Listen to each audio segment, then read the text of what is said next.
हे guys, welcome back once again. So दोस्तों, ये कहानी है एक ब्लैक ऑर्फन बॉय की जिसने अपनी आधी जिंदगी ऐसी सड़कों पर भटकते हुए गुजार दी। लेकिन एक दिन उसके साथ कुछ ऐसा होता है जो उसे दुनिया का चैंपियन बना देता है। वो आप और हमारी तरह एक आम लड़का है, लेकिन दुनिया की नजरों में वो एक मोटा और बुरा किस्म का इंसान है, जिसकी वजह से उसे हर दिन न जाने कितनी गालियां सुननी पड़ती है। अब एक दिन उसके दोस्त के फादर उसे अपने साथ एक प्राइवेट स्कूल में ले जाते हैं और वहाँ के बास्केटबॉल कोच से बात करते हैं, जो कि उसे काफी अच्छे दोस्त भी थे। पहले तो वो मना कर देते हैं उसका एडमिशन लेने के लिए, लेकिन जब वो जो को बास्केटबॉल खेलते हुए देखते हैं तो उनके मुंह से बस एक शब्द निकलता है, वाह। क्योंकि ऐसे वजन के साथ इतनी लंबी जंप कर पाना बहुत ही मुश्किल था, और जो ये बहुत ही आसानी से कर ले रहा था क्योंकि उसके अंदर एक नेचुरल टैलेंट था। इसके बाद कोच हेड के पास जाते हैं और उसके एडमिशन के बारे में बात करते हैं, लेकिन वो सभी मना कर देते हैं क्योंकि उसके ग्रेड्स बहुत ही कम थे। और कोच उन्हें समझाते हैं कि आगे जाकर ये लड़का हमारे स्कूल का नाम रोशन करेगा, हमारी बास्केटबॉल टीम को लीग चैंपियन जिताएगा। वो बहुत सी ऐसी बातें उन्हें बताते हैं जिससे वो कन्विंस हो जाते हैं। कहानी आगे बढ़ती है और आज स्कूल में जूही का पहला दिन होता है, लेकिन यहाँ भी उसके साथ वही होता है जो सालों से होता हुआ आ रहा है। कोई भी बच्चा उससे बात नहीं करता और वो अकेले अपनी डेस्क पर बैठा रहता है। क्लास खत्म होने के बाद वहां से बास्केटबॉल मैच देखने के लिए चला जाता है, लेकिन गेम खत्म होने के बाद वो सीट पर पड़े हुए सारे बचे हुए खाने को इकट्ठा करने लगता है और उसे फिर खाता है, क्योंकि उसके पास इतने पैसे नहीं थे कि वो खाना खरीद सके। और उसे ऐसा करते हुए वहां पर एक आदमी देख लेता है। उसके मन में एक ही सवाल आता है कि आखिर ये बच्चा ऐसा क्यों कर रहा है, लेकिन वो उसे कुछ नहीं कहता और चला जाता है। इसके बाद जो जाकर अपने दोस्त के घर पर सो जाता है, लेकिन वहां भी उसे ताने मिलते हैं जो कि उसकी मॉम की दोस्त दिया करती थी। उसे जो बिल्कुल पसंद नहीं था, क्योंकि उनका मानना था कि वो बहुत ही गंदा है। अब इसी तरह से जो की जिंदगी चल रही थी। काफी समय के बाद एक दिन जब जो स्कूल के बाद घर जा रहा होता है तो उसके पास एक सीन नाम का लड़का आता है जो उसे हेलो करता है और उसे बातों बातों में दोस्ती का हाथ भी बढ़ाता है। अब जो के लिए ये बहुत ही अजीब था, क्योंकि पहली बार उसे स्कूल में किसी ने बात की थी। अब वो ऐसे मौके को जाने नहीं देता, इसलिए वो भी उसे बात करता है। तभी सीन की मॉम आ जाती है और जो उसे जो के साथ बात करते हुए देख लेती है और वो उन्हें काफी अजीब लगता है, इसलिए वो उसे अपनी कार में बुला लेती है। अब उसी रात सीन और उसकी फैमिली डिनर करके वापस आ रहे थे, तभी वहां बारिश में रोड पर उन्हें वो जो दिखता है। अब सीन की मॉम तो उसे पहचान लेती है और उसके डैड भी उसे पहचान लेते हैं, क्योंकि उन्होंने वो मैच के बाद उसे देखा था। अब वो उसे पूछते हैं कि तुम इतनी रात में ठंड में कहाँ जा रहे हो, तो वो कहता है कि जिम जा रहा हूँ। जिसके बाद वो आगे निकल जाते हैं, लेकिन कुछ ही दूर चलने के बाद सीन की मॉम क्लेयर को याद आता है कि इस टाइम तो स्कूल के सारे जिम बंद रहते हैं। तो वो उसके पास वापस जाती है और यही बात उसे कहती है। तो जो कहता है कि वहाँ इसलिए मैं जा रहा हूँ क्योंकि वहाँ पर अंदर गर्मी होती है और उसे इस टाइम बहुत ठंड लग रही है। अब ये सुनकर वो हैरान रह जाते और फौरन उसे पूछती है कि क्या तुम्हारे पास रहने के लिए कोई जगह नहीं है। तो वो कहता है कि नहीं, क्योंकि जो ने अपने दोस्त का घर छोड़ दिया था उसकी मॉम की वजह से। इसलिए क्लियर उसे अपनी कार में बैठने को कहती है और घर ले आती है, जहाँ वो उसे बिस्तर देती है और वहाँ पर सोफे पर सोने को कहती है। यहाँ हम क्लियर की बेटी जूली को भी देखते हैं, जो कि उसी स्कूल में पढ़ती थी। अब जो को देखकर वो काफी ऑकवर्ड फील करती है और उठकर चली जाती है। ये बात जो भी समझ जाता है, लेकिन क्लियर दिल की बहुत ही अच्छी होती है, इसलिए वो उसे कुछ नहीं कहती। नेक्स्ट डे जब वो नीचे हॉल में आती है तो देखती है कि सोफे पर कोई नहीं है। जो बिस्तर उसने जो को दिया था वो प्रॉपर तरीके से वहां पर रखा हुआ है। और वो घर के बाहर जाती है तो देखती है कि जो वहां से जा रहा है। वो उसके पास जाकर पूछती है कि तुम कहाँ जा रहे हो, तो जो बहुत ही उदास होकर कहता है कि कहीं नहीं, क्योंकि उसका तो कोई ठिकाना ही नहीं है। लेकिन क्लियर एक बार फिर सबका दिल जीत लेती है और कहती है कि आज स्कूल में थैंक गिविंग की छुट्टी है, क्यों ना आज का दिन तुम हमारे साथ सेलिब्रेट करो। अब वो मान जाता है और उसके साथ फिर उसी घर में आ जाता है। जिसके बाद सभी लोग ब्रेकफास्ट करते हैं टीवी देखते हुए, लेकिन जो अकेली जाकर डिनर टेबल पर बैठ जाता है, जो कि सही तरीका है खाना खाने का। भी बात क्लियर देख लेती है और उसे समझ आ जाता है वो हमेशा से अकेला रहा है, इसलिए वो टीवी बंद कर देती है और सभी को डाइनिंग टेबल पर खाने को कहती है, जिसे देखकर जो काफी अच्छा महसूस करता है, क्योंकि ऐसा खाना आज उसने पहली बार खाया था। अब यहाँ जो के पास ज्यादा कपड़े भी नहीं थे, इसलिए वो क्लियर के साथ जाता है। बीच में उसे बातें करने की वो कोशिश भी करती है, यहाँ तक कि वो उसके मॉम डैड के घर भी ले जाती है जहाँ वो रहा करता था।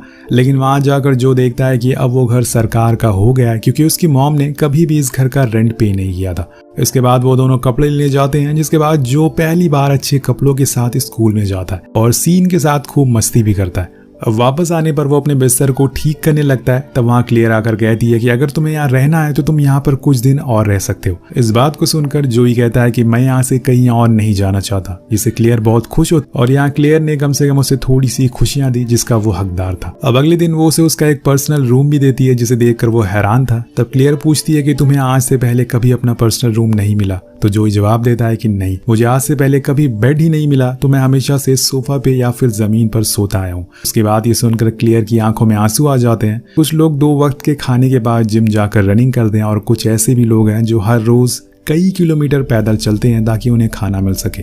ये सीन आपको इस लाइन का ट्रू डेफिनेशन बता देगा। आगे बढ़ते हैं। कुछ समय के बाद धीरे धीरे करके जो की जिंदगी अब पहले से काफी बेहतर होने लगी थी। उसे वो सारी खुशियां मिलने लगी थी जो उसने कभी सोची नहीं थी। इन सब वजहों से वो भी अब खुश रहने लग गया था और पढ़ाई में अच्छे मार्क्स लाने के लिए वो और मेहनत करने लगता है। उसकी मेहनत रंग भी लाने लगती है। उसे पहले से काफी अच्छे ग्रेड्स मिलने लग गए थे। अब क्रिसमस आ जाता है। पूरी फैमिली फोटो क्लिक करवाती है, लेकिन उसमें जो नहीं था तो क्लेयर वापस से दूसरी फोटो क्लिक करवाती है और उसमें जो के साथ आने को कहती है। लेकिन जब सभी उसके रिलेटिव उसकी फोटो देखते हैं तो सभी उन्हें और जो को काफी बुरा भला कहने लगते हैं। कुछ तो ये भी कह देते हैं कि वो तुम तीनों से बड़ा लग रहा है। लेकिन क्लियर उन्हें उल्टा जवाब देते हुए कहती है कि कम से कम वो आप लोगों की तरह मेरे पैसों से प्यार नहीं करता, जिससे सभी लोग चुप हो जाते हैं। कुछ दिनों के बाद सभी डिनर के लिए बाहर जाते हैं, जहाँ पर वो देखते हैं कि जो वेटर से गले मिल रहा है। अब वापस आने पर क्लियर उसे पूछती है कि वो कौन था, तो बताता है कि वो मेरा भाई है जिसे मैं आज 13 साल बाद मिला हूँ। अब ये सुनकर पूरी फैमिली शॉक थी। उन्हें यकीन ही नहीं हो रहा था कि कोई अपने रियल भाई से इतने टाइम बाद कैसे मिल सकता है। ये जानकर क्लियर कहती है कि ठीक है, कल हम लोग उसके घर जाएंगे। लेकिन जो को उसका घर तक पता नहीं है, क्योंकि वो हमेशा से अकेला ही रहा करता है। जिस भी अनाथ आश्रम में उसे जगह मिलती थी वो वहां जाकर रहने लगता था। ऐसे ही उसकी जिंदगी चल रही थी। लेकिन जब से ये फैमिली उसकी लाइफ में आई है सब कुछ बदल गया।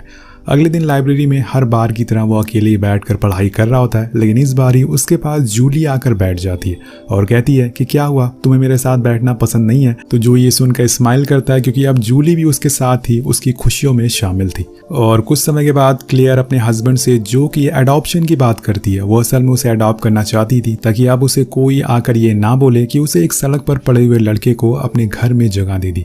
वो फैमिली में सभी से पूछती है और किसी को इस बात से कोई दिक्कत नहीं थी। इसलिए कुछ ही दिनों के बाद क्लेयर गवर्नमेंट ऑफिस जाती है, जहाँ के प्रोसेस में उसे पता चलता है कि जोई के डैड की एक्सीडेंट में मौत हो गई। उसकी माँ अभी भी जिंदा है, लेकिन वो काफी नशे करती है। उन्हें ये भी याद नहीं कि उनका कोई बेटा भी है। और वो इस कदर नशा करती है कि इसलिए आपको उनकी साइन की जरूरत नहीं है, और यहाँ जोई की साइन ही काफी है। लेकिन वो ऐसे ही किसी के बच्चे को अपने साथ नहीं रह सकती, इसलिए एक बार वो जोई के मॉम के पास जाती है। लेकिन उनकी हालत बहुत ही बुरी थी। अब पहले तो वो क्लेयर से बहुत बुरी तरीके से बात करती हैं, लेकिन कुछ देर बाद उन दोनों की थोड़ी सी बात हो जाती है। तो क्लेयर उन्हें बताती है कि मैं आपके बेटे को अडॉप्ट करना चाहती हूँ और इसीलिए आपको इस पेपर पर साइन करना होगा। अब ये सुनकर वो बहुत ही खुश होती हैं और वो हमेशा से चाहती थी कि उनका बेटा एक अच्छा इंसान बने। यही बात वो क्लेयर से भी कहती हैं और उसे बहुत सारी विशेस भी देती हैं।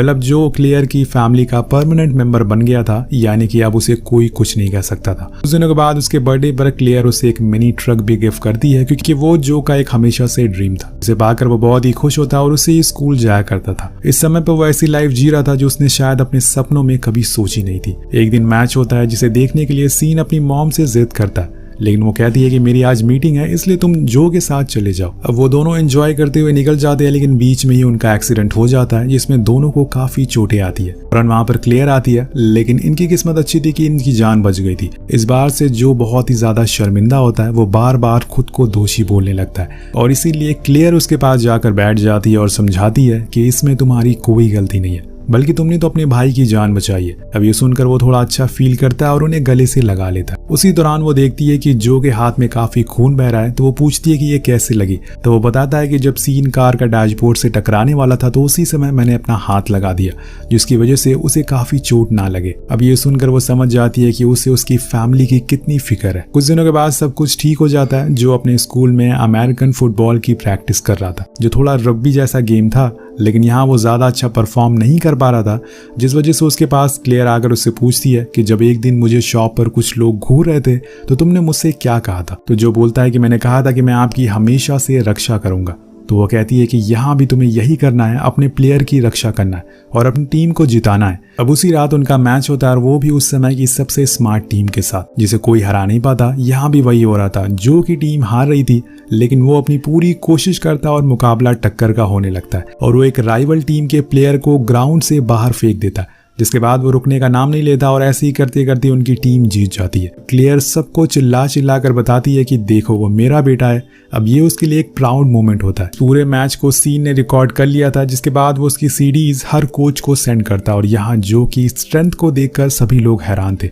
वो चाहते थे कि वो उनकी टीम के बदले खेले। जब भी वो बाहर जाना चाहता है वो जा सकता है, उससे कोई भी रोक नहीं लगेगी। अब वो सभी मान जाते हैं और फिर जो अलग अलग टीमों के साथ खेलना शुरू करता है और साथ में वो पढ़ाई में भी अच्छे ग्रेड्स लाने लगता है, जिससे कि सभी चीजें अब धीरे धीरे नॉर्मल होने लगती है। अपनी काबिलियत की वजह से वो अब बहुत फेमस भी हो चुका था। सभी बड़ी बड़ी यूनिवर्सिटी चाहती थी कि वो उनके कॉलेज में एडमिशन ले और फिर उन्हीं की टीम से खेले, लेकिन वो उसी यूनिवर्सिटी को चुनता है जिसमें से क्लेयर पास आउट थी। अब एक दिन उसे एनसीए ऑफिस बुलाया जाता है। ये असल में एक ऑर्गेनाइजेशन होती है जो सारी एथलीट्स का ख्याल रखती है और उनकी प्रैक्टिस भी करवाती है। यहाँ पे जो से कुछ सवाल पूछे जाते हैं कि आखिर वो इसी यूनिवर्सिटी में एडमिशन क्यों लेना चाहता है। वो कोई जवाब नहीं देता। इसके बाद वो ऑफिसर उसे बताती है कि तुम कुछ सालों पहले तक रोड पर रह रहे थे, जिसके बाद तुम्हें एक फैमिली ने अपने घर पर रखा, तुम्हारे लिए अच्छे कपड़े लिए, तुम्हें अच्छा खाना दिया, तुम्हें एक कार भी दी, यहाँ तक कि तुम्हें अडॉप्ट भी कर लिया।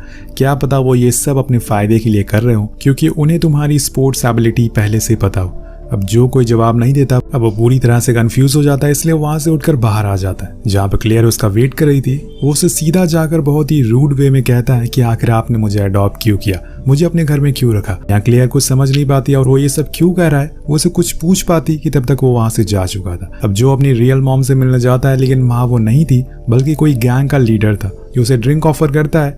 वो असल में ड्रिंक नहीं करता, लेकिन आज गुस्से की वजह से वो कर लेता है।